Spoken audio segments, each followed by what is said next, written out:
All right, we'll go ahead and jump into this. So I want to talk about internal links, and it's one of my favorite topics. And Google's guidance on internal links is, changing daily, and how they treat links. I think I just saw a study the other day from Patrick Stocks on PageRank about how Google is, still using PageRank 25 years later, something like that. But this is one of my favorite topics, and I'm really happy to be talking about it. So, sorry. There we go. Okay, so who am I? Who the heck is this person talking to today? Some of you know who I am. For those who are just joining us, who have no idea who this person is talking about internal links, I'm the former lead SEO for a company called Moz. I built my reputation on doing a lot of large scale SEO experiments. I am now the founder of Zyppy SEO, which is this company here in beautiful Astoria, Oregon. And I am an SEO dummy. So I'm always learning and researching and trying new things and trying to stay humble. All right, so I want to make sure that we're all on the same page. That we know what we're talking about throughout this presentation. So I want to go over some definitions because we think we know what internal links are, but I just want to make sure we start with the foundational stuff, because throughout this presentation, there are some things that very beginner people are going to be able to understand, but also some advanced people as well. I hope everybody gets something out of it. But starting with the very basics, what are we talking about when we talk about an internal link? So there's basically three elements. There's an A and an href. There's a link that goes to another page on your site, and there are some anchor text. This seems really simple, very basic stuff, but I'm going to be referring to all these things later in the presentation because they all take on more significant meaning. Then we have the internal image link. This is a link. There's Goose from Top Gun, everybody's favorite. An image link, basically the same thing. You have an href, but you have a source of the image, an image file, and you have your alt text, which acts as your anchor text. These become more important later in the presentation as well. So we're all on the same page. We know what we're talking about: links and internal image links. All right. So why do we love links? Well, there's two important signals that internal links tend to pass within Google's algorithm. One is the one we're probably more familiar with. That is PageRank, aka popularity. Most SEO tools have some sort of popularity metric, whether it's Moz rank or Ahrefs rank or SEMrush, whatever they call it. They all have this basically PageRank metric that they report on links and internal links. Possibly equal, and maybe even more important, that we don't pay attention as much to, is anchor text, aka the relevance. You'll often find these, anchor text reports in SEO tools, but they're kind of like the ugly stepchild of metrics. They're not reported on as much. People want to know their page rank, their domain authority, but we don't often talk about their anchor text as much because it's a little hard to measure. It's a little more English language. It's hard to put just a number on it, but we're going to talk about anchor text a lot today. All right, so these are all the reasons we love internal links. Number one, we know that they are an official Google ranking factor. Google just came out this week or last week with updated documentation on linking best practices, including internal linking. It's one of the few ranking signals that have survived since the very first days of Google. Google often likes to de-emphasize how much they use links. They like to kind of hide it under the table, but yes, it's still a huge significant ranking factor that we need to be aware of. Links help Google crawl your site. We know this. 80% of links, I think this is the stat that Google used just recently, 80% of links that Google discovers are discovered through links, 20% through sitemaps. So don't sleep on your sitemaps either. But 80% of the links that Google finds on your site on average are through links, and a lot of those are internal links. Again, this is all something we know already. Links can improve engagement signals. I'm a huge proponent of engagement signals. It's a little bit controversial, understanding how Google uses engagement signals. They do. But basically, you think about it as is this: when you have a website, you're giving people something to click. And if they have something to click on your website that's interesting, they're going to stay on your website longer. They're going to read more articles. They're going to learn more before they go back to the SERP and choose something else. But links are one of the #1 ways that you can improve your engagement signals, lower your bounce rate, improve your time on site, give people something interesting to click on. And we know that internal links move the needle. This is what you knew before you came into this webinar, because if you see anything about internal links on Twitter or LinkedIn or social media, this is what everybody shares. You see 100 case studies, 100 graphs, people that we improved our internal linking and we saw this great traffic up to the right. This is everywhere. We know links work. When I talk to my friends in agencies and they're like, we need to move the needle as quickly as possible, they do one of two things. They work with title tags and they work with internal links, because those are the two quickest things that you can do to a site to move the needle to get more traffic. And then they go on to other things. But we know internal links work. But my favorite reason for liking internal links is the link request. I hate link building. I hate link building. We've all been there where no matter who you are in your professional career, you've all written somebody and you've asked for a link. Hey, we wrote this resource. Will you link to me? And like 80% of people just don't even write back. Even if you have a relationship with the person, they're like, yeah, okay, I guess I'll link with you. You know, I asked Rand here, he's enjoying his margarita. Will you link to me? He's like, no, I'm not going to link to you. It's absolutely not worth it to me. You have a terrible success rate when you ask for links, but when you're internal link building, you get 100% of the links that you ask for. I've been link building for years, and I'm proud to say I have a 100% success rate building internal links. Every request has been approved. And people are very nice because it's me responding to my own internal link request. It's awesome. I love having the control of being able to link to myself however I want, and nobody can tell me no. So these are why we love internal links. So the question is, are we linking enough? Now, I know what you're saying. The fact that you were at this webinar, you're probably some sort of SEO professional, marketing professional like Cyrus. We optimize our internal links. When we write a new blog post, the writers go through, they find 5 relevant articles, they add their link. I'm here to tell you, you are not linking enough. And I know this because we have the receipts. We know your internal links are not already optimized, damn it. So there's a study from InLinks, Dixon Jones company associated with Majestic. They did a study based on their own methodology where they were looking at relevant link opportunities from one page to another that were topically relevant. And, across the thousands and thousands of websites that they looked at, they found 82% of the opportunities that they had identified were just missing, that sites would have benefited that much more from adding internal links. 82% of them were missing. Now you can argue with the methodology that they used here for this. They have some skin in the game. But we ran our own study at Zyppy, and we found something very, very similar. For the Zyppy study that we used with our own sites that we have Google Search Console access to, we looked at 1,800 websites, 23 million internal links. Now, what was interesting about this study that we're going to use a little bit later on is that we were able to actually see Google Search Console data for these 1,800 websites. So we could correlate traffic with those internal links. But this is what we found about the number of links for those 1,800 websites. And this is what it looks like. Most pages only had one internal link. One internal link. Some had 2, but then the curve just dropped off precipitously. 53% of URLs had 3 or fewer internal links pointing to them. Maybe this is enough, but this seems like a pretty small number. And if this was me, if I was the SEO manager of these 1,800 sites, I'd be like, people, we can do better than 3. We can do better than 2. We can do better than 1. This just isn't where we want to be. Only 24% had more than 10 internal links. So most of your pages out there, most of the pages that your people are telling me about, they look like Cyrus. We have all these internal links. The numbers, when we start crawling with Screaming Frog or whatever, we're just not seeing them there. And this does not even include orphan pages with no links. So the data is telling us we're not linking all that much. So here's the question.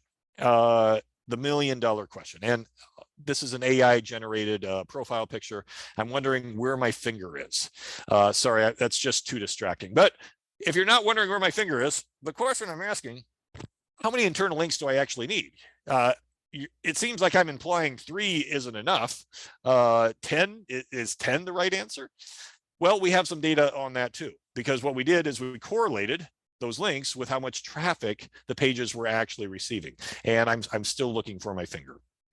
All right, so this graph. There's a lot to dig in into this graph, so I'm going to go a little slowly here. This is the number of internal links coming to the URL versus Google search clicks on the left. The higher the bar chart, the better the traffic is. And this is across 1,800 URLs.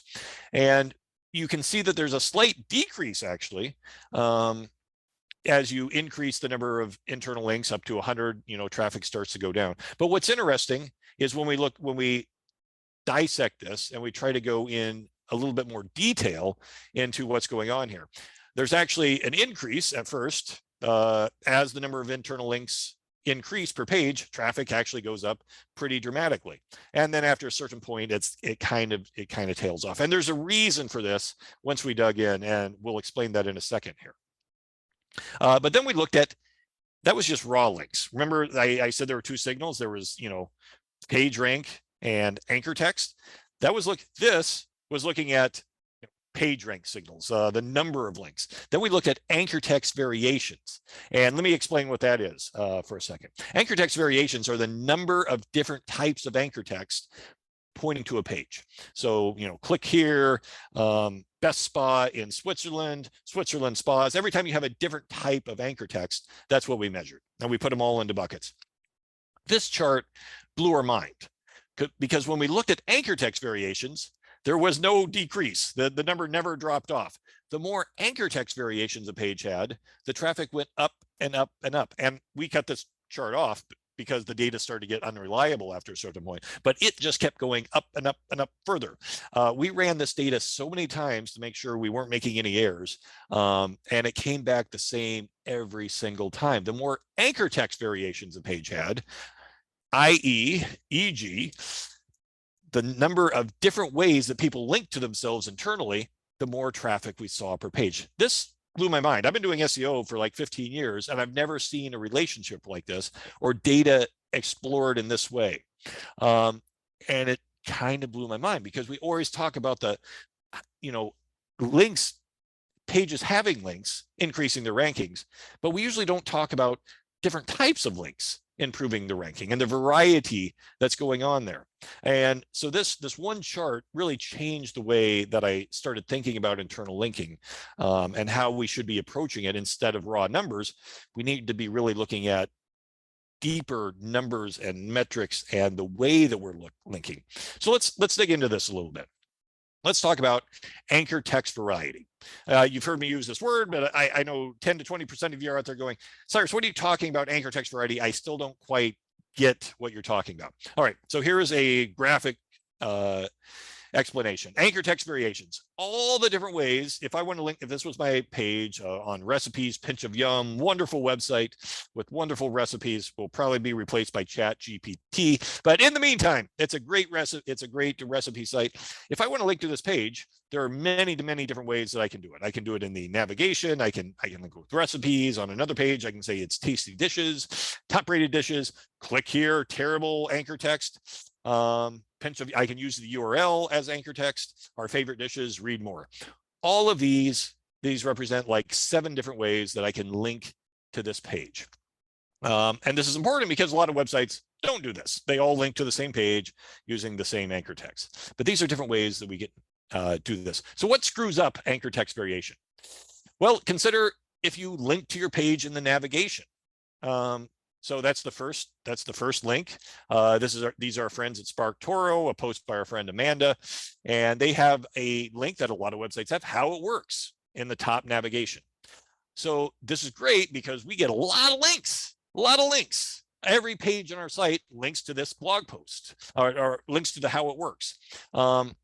But it's the same anchor text every time. So if you think of those 2 charts, one chart has kind of a decreasing relationship with traffic. The other chart has an increasing. Well, this has lots of links, but it only has one anchor text. Now compare that to this idea. We basically have this thing of anchor text canonicalization. I don't know if anchor text canonicalization is a thing, but imagine you're Google and you have 1,000 pages on your site with one nav link all pointing to the same page. When I started in SEO, I used to think, wow, I'm putting this link in the nav. Man, I'm going to have 1,000 links to this page. I'm really, really, really going to rank for how it works.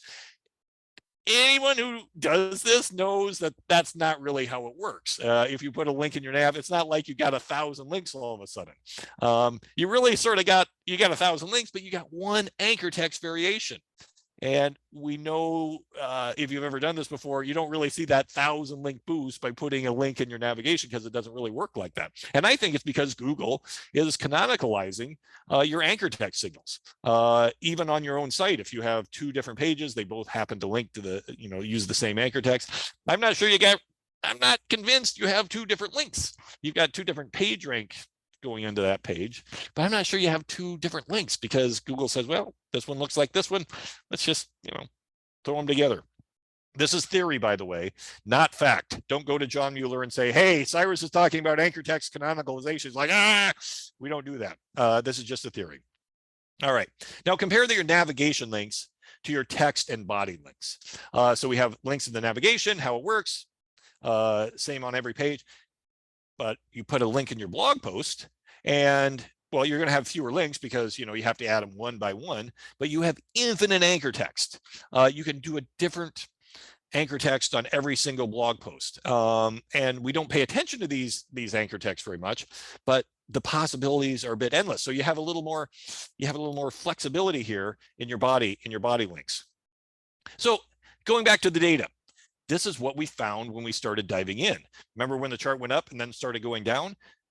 Those down links, the links in the higher numbers, when you have 70, 80, 100, 200, 1,000, and we cut this chart off, the links at the top part of the chart that had those super high number of internal links, those tended to be navigation links. And so then it starts to make sense why we saw that negative decline after a certain point, because these pages were not being linked to, in the body. These were site-wide navigation links where we started to see that negative correlation again. And it could be because they didn't have as much anchor text variety.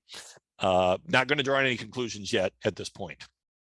So we see examples of this in the wild. Now, Backlinko sold to SEMrush along with the folks at Traffic Think Tank yesterday. Big congrats if any traffic think tankers are watching. SEMrush is buying all the things. You can buy Zyppy at some point if you want. I don't really care. But anyway, Backlinko, hugely successful site. And this is his nav. This is Brian Dean's nav. If you've ever used Backlinko, he has. It's kind of hard to find stuff on his site because he has almost no navigation, home, about, newsletter, kind of the prerequisite links, very minimal linking. But what that does is when he links to something, he can choose any anchor text he wants because he hasn't linked to it in his navigation. It gives him a lot of rich opportunities to do that. And you compare that to a site like Home Depot. Home Depot, if you live outside the United States, it's a big e-retailer here that helps you with home goods. They put everything in their navigation, absolutely everything. You can find any category, whatever, you can find it very easily in their nav. They put everything, so they kind of lose the opportunity to link, in their post using specified anchor text. But I have a theory about this, and I'm going to jump into theory again. Home Depot is a huge site, very popular site. It has lots of authority and lots of other sites linking to them. If you look at the anchor text of any particular page, they have tons of anchor text variety because everybody else all over the world is linking to them in their own way. So any given page on Home Depot already has tons of anchor text. This was just a random page. They had 75 different anchors from like 1,000 different websites. They don't need to worry about their own anchor text variety because everybody else is already giving it to them. Whereas Backlinko, Brian Dean, he's not as big as Home Depot. He might want more control in how he links to himself because he doesn't have 75 different anchors going to every single page. Just something to think about. And again, diving into the world of theory, but it makes sense. All right, so here's a question. for the top 50% of those watching out there, what happens when you have a link in the navigation and lower down in the text, and they both link to the same page? What happens in that situation? So here's a post that I wrote for Moz, exact same situation. We link to our SEO tools in the navigation. But then if we wanted to write a post about it, I'll also link to those SEO tools. What happens when Google crawls this page, Googlebot's coming along, and it sees both these links? How does Google treat both of these when they see them at the same time? Are they treated equally? All right, so there's an old thing called first link priority, and this has been around in SEO for like 15 years. People don't even talk about it anymore, but it was a very big thing back in the early days of SEO and people trying to dissect Google's algorithm. And the advice we got from Google at the time, and several experiments confirmed, when Google sees a situation like this, they treat the links a little differently. The first link on the page, they give priority to, and that means it passes page rank and anchor text. Any other link on the page, unless it's an image, only gets page rank only, meaning we miss the anchor text. We lose the anchor text signal on that second link. It passes some page rank, but top-end SEO tools, according to the old legacy first link priority rules, I lose that second anchor text. And that sucks because I want that anchor text. I want top-end SEO tools. I'd love to get 2 anchor texts on the same page, but this is old school. This really outs you as a old person in SEO when you're talking about first link priority, but this is important. But I wondered, okay, the kids are using TikTok today. Is this still true in 2023?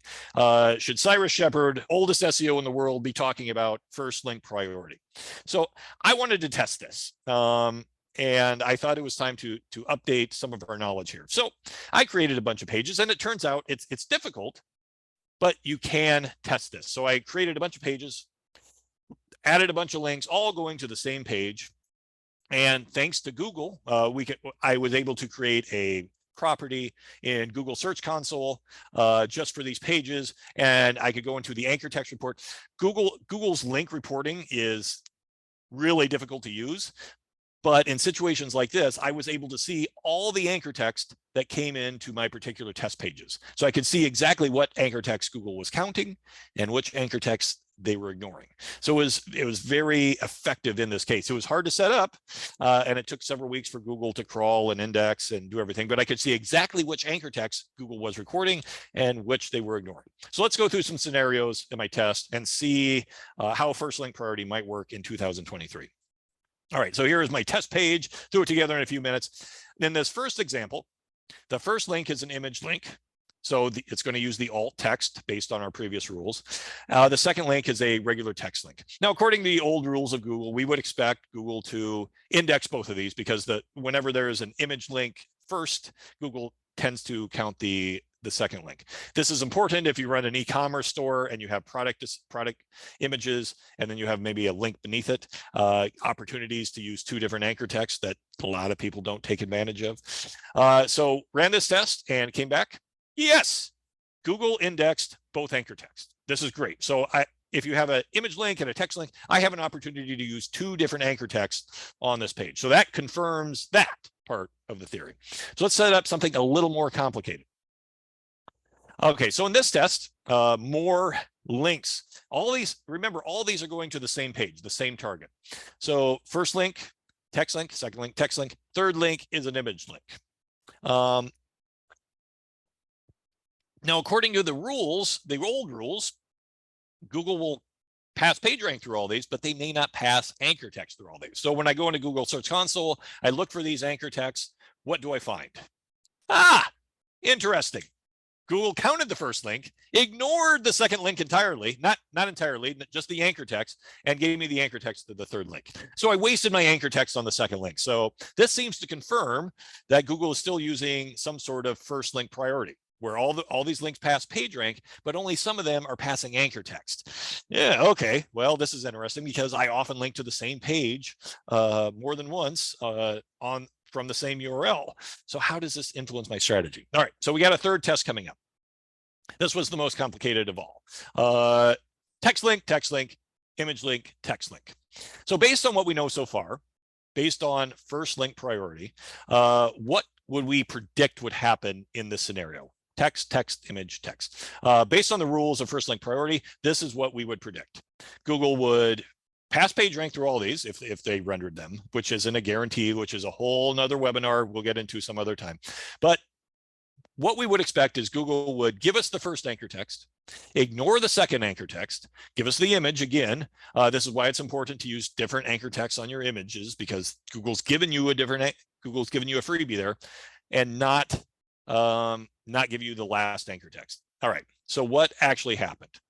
All right, so before I reveal the results of this test, I have withheld information from you. I haven't been totally honest with you about this test. And since I want us to have a good relationship, I want you to trust me. I need to come clean. I cheated. I totally cheated on this last test because I wanted to get around rules that Google's put in place about first link priority. So yes, Cyrus Shepard is an SEO cheater. Don't put that on Twitter. All right. So back in the day, there was a rumor that if you used a hash URL, hash URL is just, you use these for jump links sometime. You don't have to use them for jump links. If you just put a hash in your URL, it will just go to the page, will resolve like normal. Or you can use a anchor and take visitors to a certain page. The rumor was, and the way people talked about getting around, one of the ways people talked around getting around first link priority was use these hash links. So on this test page here, that's what I did. After the first link, I used hash links for all the other links with the hopes that Google would start picking up the anchor text. And that is exactly what happened. When I implemented hash links, Google picked up every anchor text just by me using different URLs. So instead of 1 or 2 anchor text on this page, I now had 4 anchor text on the same page going to the same target. This improves my anchor text variations, which we saw in the first chart is associated with higher rankings. So I didn't waste those anchor texts. Everything's getting passed, and I can breathe a sigh of relief. So this is how it works in 2023. I don't know if Google will make changes to this. It seems to work. It's been working for them for 15 years. I would expect it to work a little bit longer, but let's not advertise this fact to Google. Let's not ruin a good thing. If any Googlers are watching, let's just keep this between ourselves. All right, so we've talked about theory for a while, but now I want to get into some meat and bones and all the good stuff, or some vegetables. If I'm not a meatitarian. I want to give you make some practical advice, some rules of internal linking. All right, so the first rule of internal linking is audit your anchor text. Previously, I talked about SEO tools. I've worked in the SEO industry on the tool side for years, and there's a bit of a gap there, because I know I've built SEO tools myself. It's easy to report on page rank type metrics. It's easy to talk about this page is really well internally linked from 8 different pages. But what's missing in most SEO tools is anchor text reports, anchor text coverage, anchor text variety.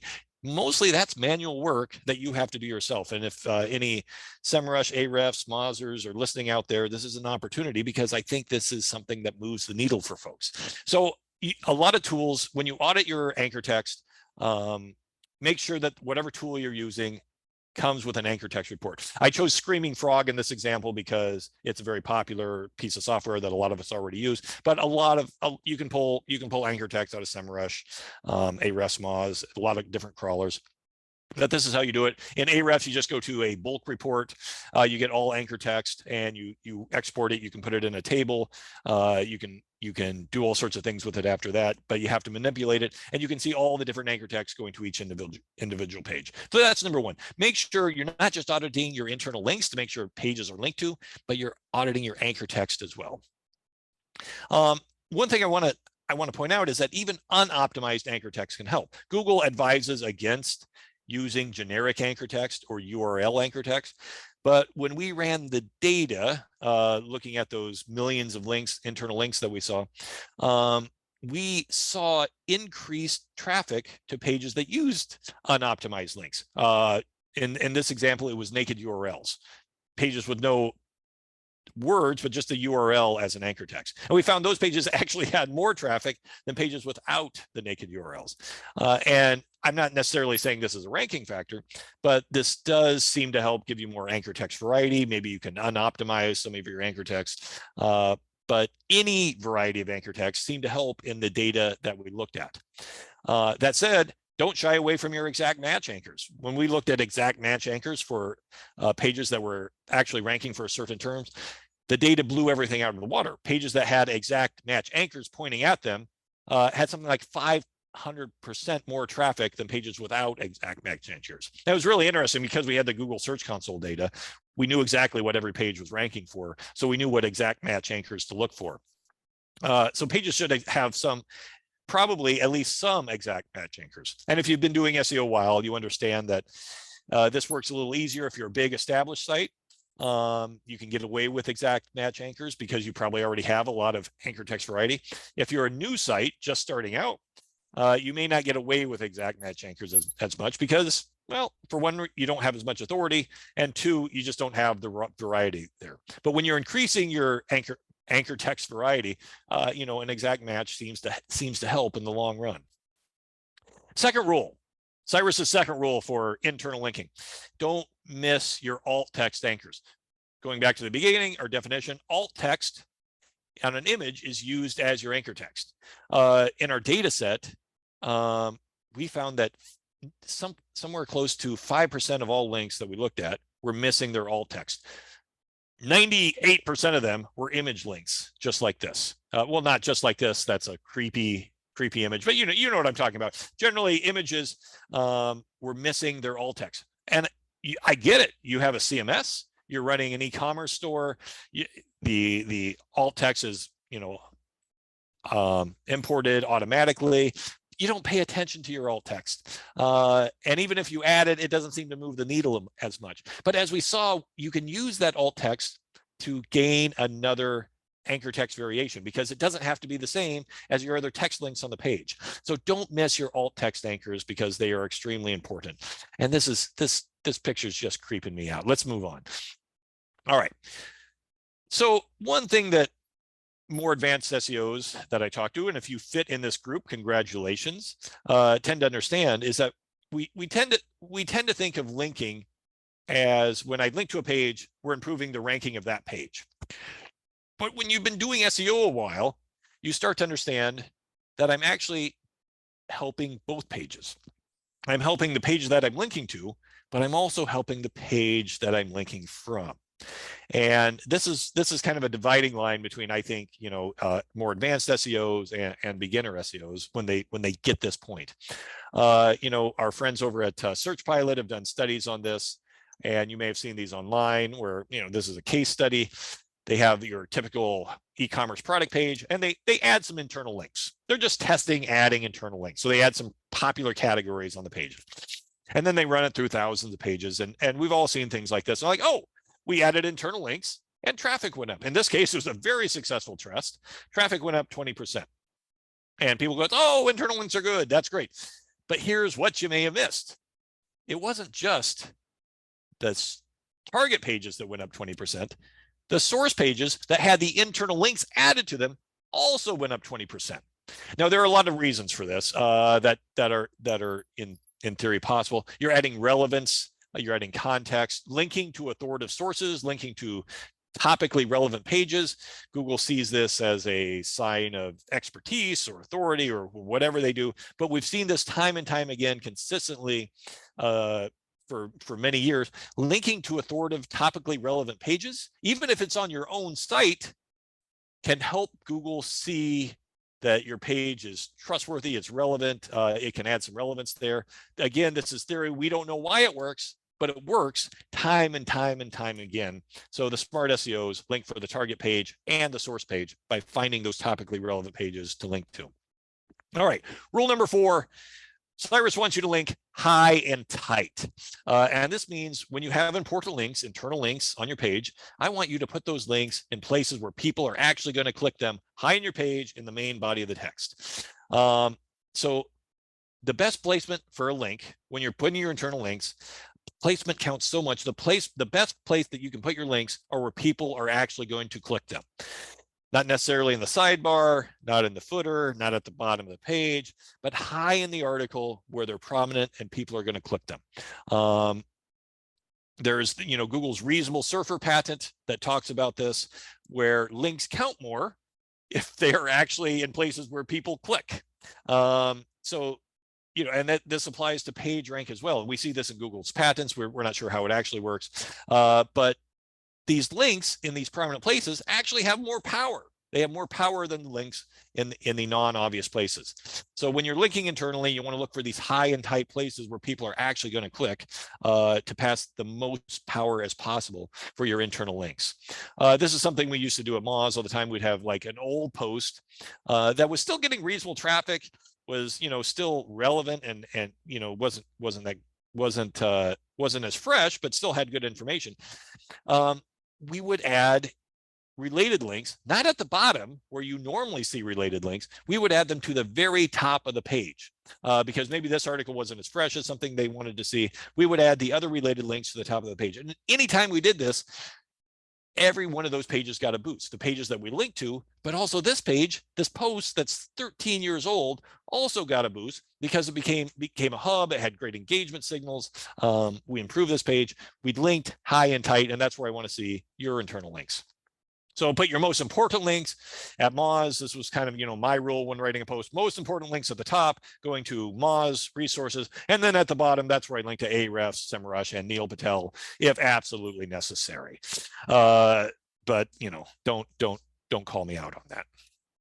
All right. Legal page rank sculpting. Page rank sculpting, again, I'm an old school SEO. Page rank sculpting is, kind of went through a dirty word. Google, I'll explain this to those who aren't familiar at all. Page rank sculpting was a technique very popular in the early days of SEO, where if you have 3 links on a page, they all pass a certain amount of power. If you get rid of one of those links, the 2 remaining links have more power. Google takes that and they pass that remaining link to those 2 other links. So back in the day, people would put a no follow on that 3rd link, and more power would pass through the 2 remaining links. Well, in 2011, Google put a kibosh on that rule, said, if you use no follow, more power does not pass to the other 2 links. It just doesn't work. So page rank sculpting came out of favor, and people say, page rank sculpting doesn't work anymore. Googlers are coming out like, you can't page rank sculpt, it doesn't work. That's not quite true. Page rank sculpting works to this day, 2023. You just can't use no follow for it. And that's been true for a long time. So there are other ways that you can page rank sculpt that are totally 100% legal. It just doesn't involve no follow. So one of the more devious ways, one of the more advanced ways, is asking yourself, what's a link?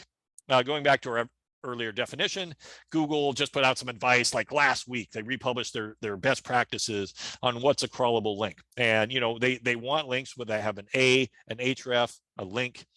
Google strongly prefers links in this format. But let's say you want to link to something, but you don't want it to count as a link. You can't use no follow. So what do? Well, if you're a little devious and you want to go through the work, and I'm not saying this is worth it, but there are ways to make links that don't look like links, that don't act like links, they don't validate as links, but to the user, they seem to be a link, but they're not going to count against you. So you do something like this, and this is just one example, and I'm not necessarily advising this, but this is just one example of how you can create something that acts like a link and quacks like a link, but Google won't see it as a link. And that's where you just use some CSS and HTML, you put a span class on your link, and then you put the JavaScript of what happens to that link in a separate file. So when people click on it, they go to a different website, but you don't want Google to see your JavaScript, so you put a disavow in your robots text that they're not allowed to crawl that JavaScript. So all Google sees is this HTML with a class. So it looks just like regular HTML. There's no idea that there's a link there. You could do some other styling things. I'm not actually advising you do this because you can sort of get yourself into a mess, and I'm not sure it's worth it. But there are ways to get around the no follow. But there are other perfectly legitimate page rank sculpting techniques that you can use that don't involve trickery like that. The classics are, instead of no following link, you can just eliminate links. You can consolidate your links, and these are very old school techniques. If you have in your footer, if you have 28 links in your footer, that's 28 links leaking page rank on every page, and they may not be necessary. Do you really need a separate links for contact, for your privacy policy, for your FAQs on every single page? Maybe you can consolidate some of those, eliminate them. But most importantly, you can place important links in clickable areas. Your most important links, you want to go high above your unimportant links in places where people are going to see them prominently and people are actually going to click them. Because remember, Google can see what people click if they're using Chrome, and they can record that information. It's in the Chrome user agreement, and there's no doubt that Google uses that information. All right, Cyrus's 6th rule: avoid first link priority. We talked about this earlier. I used this example. This was an actual example in the wild when I wrote this post for Moz a few years ago. It was a hugely successful post, but I wrote this entire post to link to our free SEO tools, and I didn't want to waste an anchor text opportunity. So even though we had free SEO tools in the navigation, when I linked to free SEO tools in the post, I used a hash link index. Nobody noticed. Users didn't notice, whatever. But in theory, Google gave me that second anchor text that I was able to use. And, correlation is not causation. But when we published this post, this was traffic to the blog post itself, got tons of visits. And this was traffic to the SEO tools page. Again, I can't say that post helped that, but this is a couple $1 million worth of business just to that page, and maybe the anchor text had something to do with it, maybe not. I would assume the post did, but again, I would use that hash link all the time. My final tip for internal linking: I like doing things manually. I like writing blog posts without the help of AI. I like, writing HTML by hand. But this is one area where I do encourage people to use automation, because you have a 1,000-page site, 2,000-page site or more. Internal linking, you can't hold those all in your head. And SEOs talk to me all the time, like, hey, I know our writers know the pages. No, they don't. They're missing opportunities. They are not getting 10 or more internal links per page because we have the data to show that. So it's important for me to leverage automation and use some of these newer software solutions that can find the internal linking opportunities for you. InLinks, Dixon Jones company is one of them. I always mess up the pronunciation of this other, Twiloo, which is a great affordable internal linking workflow. Link Whisper, this is for WordPress only. The company I co-founded, SiteZero, I'm no longer associated with them. They have an internal linking solution that I helped develop. They're all good, and they're all pretty affordable to help you identify internal linking solutions at scale. So to recap, my 7 rules of internal linking: audit your anchor text. Don't sleep on your old anchors. Link for the source page as well as the target page. Link high and tight. Use white hat page rank sculpting or legal page rank sculpting. We're trying to get rid of the word white hat. Avoid first link priority and leverage automation. And these are the resources. They'll be available in the deck. Take a screenshot of this if you want to see. I'm not sure we're making the deck available. And this has been a fun webinar. I want to thank you for internal linking. And I think we're going to do some questions. And let's go out and get those internal links. Thanks, everybody. And awesome job, Cyrus. That was a blast. I think everybody took away a lot. And we do have several questions as well. So we can kind of jump into those for the next 15 minutes. So the first one from Anonymous. What are some ways to increase the number of anchor text variations when you only have 5 keywords? Variation, that's a great question. Yeah, I would argue you don't have 5 keywords. You think you have 5 keywords, but you don't. So variations of those keywords. So it sounds like we're talking about, when I hear that, I only have 5 keywords, it sounds like we're talking about exact match keywords. Best red dress or something like that. Ladies necklace, cheap gold. I don't want to link with those anchor text variations anyway. I want to use what I call partial match plus on that, where I will let's say my keyword was best bedroom slippers. And that's the keyword I want to rank for, best bedroom slippers. I'm not going to use that as my internal anchor text, maybe more than once. I'm going to use slippers for the bedroom, or slippers at night, or use synonyms like comfortable footwear for the bedroom. I'm going to use variations of that anchor text time and time and time again to use that link. If you go into Google Search Console and you look at what your page is actually ranking for, if the page has any traffic at all, you're going to see dozens or hundreds of variations of phrases that people are using to find that page. And you can use any of those. And I don't like to use them exactly. I like to add a little. Google recommends against using overly long anchor text. I tend to make my anchor text pretty long just to keep it safe. I don't want to over optimize, because if you have too many of the same anchor text time and time again, that can actually hurt you. And we kind of saw that in the graphs with the site-wide navigation links.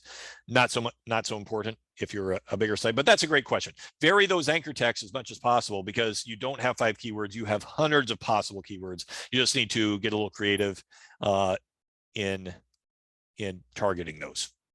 Nice. And then Alan had kind of a follow-up question when you were talking about linking images. He asked, should alt text be exact match to the keyword, or more descriptive in like a natural language way? Yeah. Going along with that same thing, I like to avoid getting in trouble, so I go with natural language, and I vary it every single time. I try not to use the same anchor text ever. Sometimes you don't even use the keyword, but you're using synonyms or closely related topics. And to be clear, when you use those anchor texts, you're not just ranking for the words in your anchor text. You're helping rank for your main keywords as well. So even if you're just linking to the page, you want something relevant, and it should be related, but it doesn't have to use all your keywords. It just has to be in the same ballpark. The more closely related, the better. But yeah, vary them. You have, like, think of anchor text. Think of exact match anchor text as a golf ball. You can hit it long and hard, but it's hard to hit your target. With anchor text, think of it as a giant ball that you can just kind of loft. You're going to hit a lot more, and with those big bouncy balls, and it may not drive through and hurt as much, but you're going to cover a lot of area. So think of your anchor text as a big bouncy ball and not a golf ball. Nice. And then another question, should you save exact match anchor text for pages that receive a lot of traffic from Google, and then use variations for pages that don't receive a lot of traffic? Yeah, maybe. I think the important thing to remember is that you want a lot of variety for all your pages. So if you have a page that's receiving a lot of traffic from Google, that's really no different from your pages that aren't receiving a lot of traffic. And sure, use exact match. If my rule about exact match is only use exact match, and I didn't go into this in the presentation, only use exact match when you have a lot of existing anchor text variations in the first place. Don't go all charging in with your exact match out of the gate. And if you have exact match coming from external websites, you probably don't even need to do it for yourself. Just go in with variations. I don't have data on that. That's just my experience. But treat all the pages the same, and preference variations before preferencing exact match, but make sure those important pages do have exact match. And if they come from someone else, even better. Excellent. We have another question. In regards to the first link counts test, did you Yeah. validate that these anchors were counted by making sure the target page is ranked for the unique anchors using like cite : search? No, we did not do that. That wasn't part of the test. We knew that the pages ranked for certain terms. We did not validate that they ranked for these anchors, but that would be a very interesting experiment to do with that data and see what type of pages rank for that. Whole different study, but no, we didn't do that. But that's an interesting idea. Thank you for that. And then Michael was asking, how about using a button instead for sculpting? Like, is there any difference for using a button to hide the text?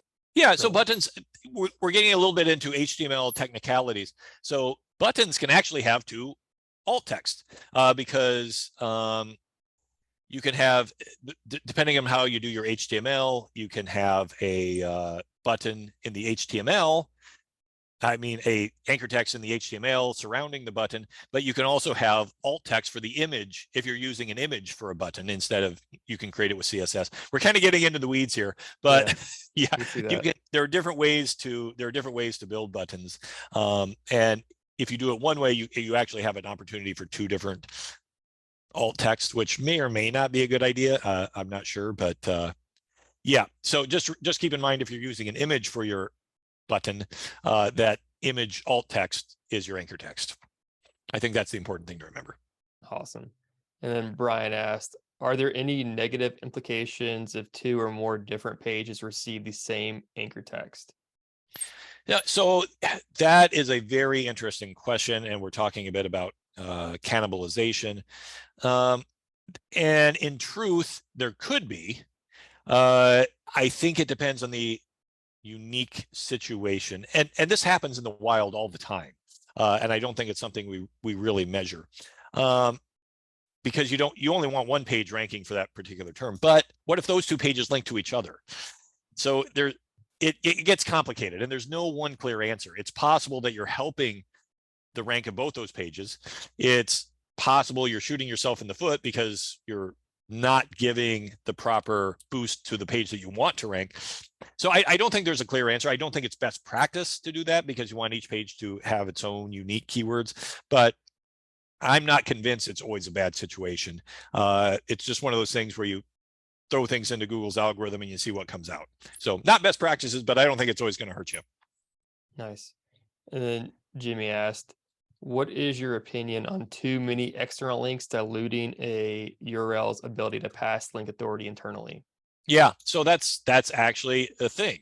If you, one of the things about so many internal links, and lots of links in general, is it sort of dilutes it dilutes your page rank that you can pass, but it also sort of makes it harder for Google to tell what you're talking about if you're linking to here and here and here and here and here. So yes, it is a thing. And when I worked at Moz, we were very generous and we linked to everybody. We were not strategic about external linking at all.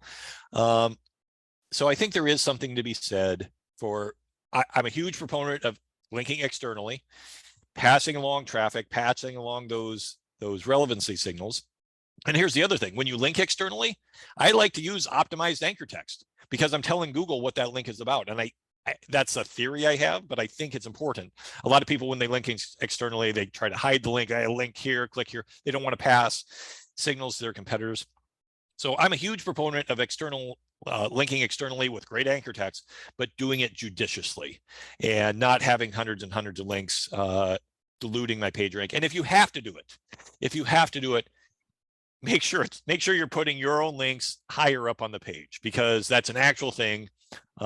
Reasonable Surfer, those links are going to pass, your own links are going to pass more authority, likely if they're in more prominent places, if people are actually clicking them. And the links that people aren't clicking, if you have to do it, put them down in places where people aren't clicking them as much.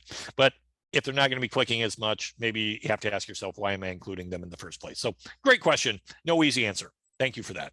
Nice. And then another question, would keyword search volume influence your decision when selecting proper anchor text variations? And if so, would you use relevant anchor text with keywords with zero search volume? Yeah, absolutely. The thing of it is, as I said, I'm a huge proponent of partial match anchor text. Because when you have 10 or more anchor text coming to a page that you're choosing, you can cover all your bases. You don't have to worry about using the precise keyword. You can use all the different keywords all over the place, and you can cover your bases in a more holistic way than honing in on those very specific keywords. And if you're, I would argue, if you're worried about this exact anchor text on this page, you got to broaden your scope. You got to think about, how am I linking on the other 9 pages, and not worry so much about that. Because if you're focusing on the exact match, these keywords, you might get yourself in trouble with over optimization. It might look like manipulation. Broaden your scope, think about the 10 pages, and de-optimize. Oh, nice. Yeah. And then another question is, we have this tracking system that makes us use a parameter for our internal links. Okay. What's your opinion on that? It depends on the parameter. I don't like them. Most people in SEO don't. They screw up your analytics, yada, yada, yada.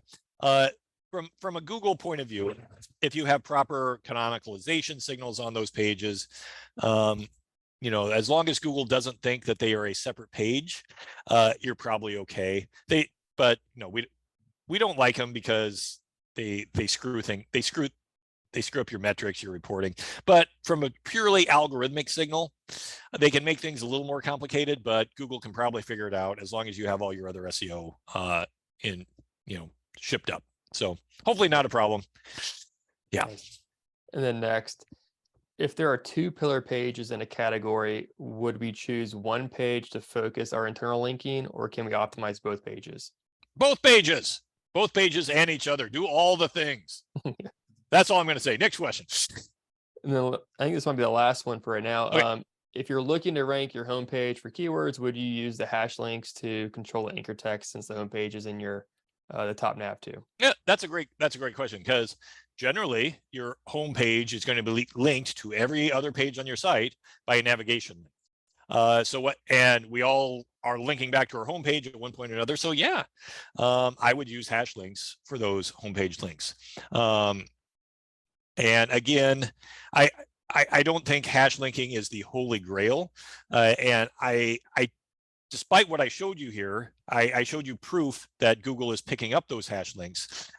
What I don't have right now is evidence of it moving the needle. So I don't want to misrepresent that hash linking is the holy grail of internal linking, but it's one of those details that's kind of a best practice that I use. So yes, I would use a hash link when linking back to the homepage if I'm trying to get it to rank for something else. The thing about the homepage is it usually has the most anchor text variety from other sites. So it's usually not something you need to worry about as much, but that's a great question. Thank you. Great question to end on too. Awesome. Yeah, thank you so much for your time today, Cyrus. Everybody, please drop a note on the socials, letting Cyrus know how much you appreciate his talk today. And, I'll be on Twitter later if anybody has any questions. And if there's anything you wanted to share, now is your time, Cyrus. Gosh, I'm on the spot. My website is zyppy.com. I got some stuff coming out in the next few months that should be exciting. Launching a new newsletter. I'll be announcing that on Twitter and LinkedIn and Mastodon and all the places. And I enjoyed this. Thank you, Travis. Oh, fantastic. Yeah, excited for that. Yeah. Awesome. Everybody have a great rest of your day. Take care. All right. Thanks, everybody. Now, before we wrap this up, don't forget to share, like, and subscribe so you don't miss out on more great content from the industry's best SEOs, content marketers, and content strategists. The ClearScope webinar series happens every week and helps SEO content creators of all skill levels advance their knowledge. Hope to see you. Tune in next time.